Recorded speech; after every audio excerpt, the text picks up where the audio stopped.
આજે આપણે બનાવીશું બટાકા પૌવા।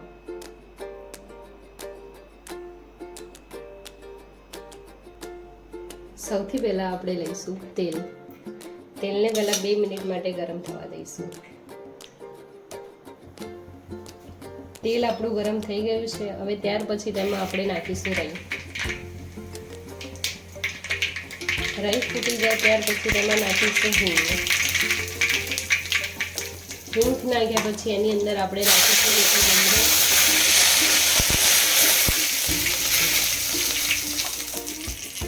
હવે ત્યાર પછી આપણે નાખીશું લીલા મરચાં।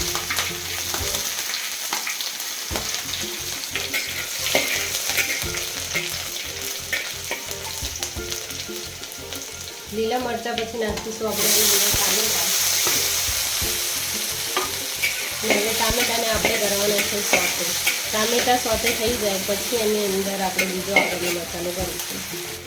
હવે ટામેટા ચડી ગયા છે। હવે આપણે એની અંદર નાખીશું હળદર પાવડર, થોડું ધાણા જીરું, થોડો ગરમ મસાલો અને જરૂર પ્રમાણે મીઠું।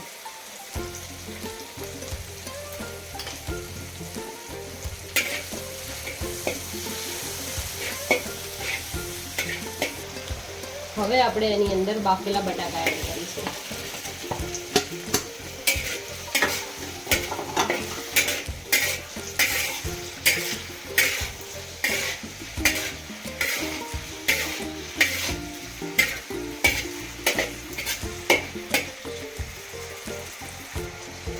હવે આપણે એની અંદર પૌવા નાખીને હલાવી દઈશું બરાબર।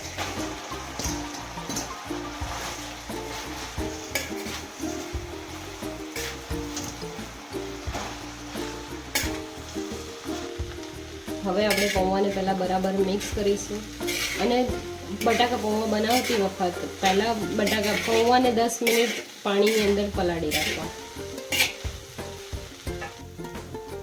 આપણા પૌવા બરોબર મિક્સ થઈ ગયા છે। હવે એની અંદર આપણે લાલ મરચું નાખીને તેને બરાબર હલાવી દઈશું।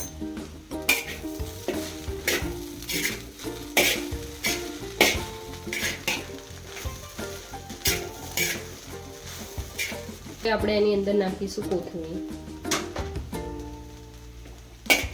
કોથમીર નાખીને આપણે ગેસ બંધ કરી દઈશું।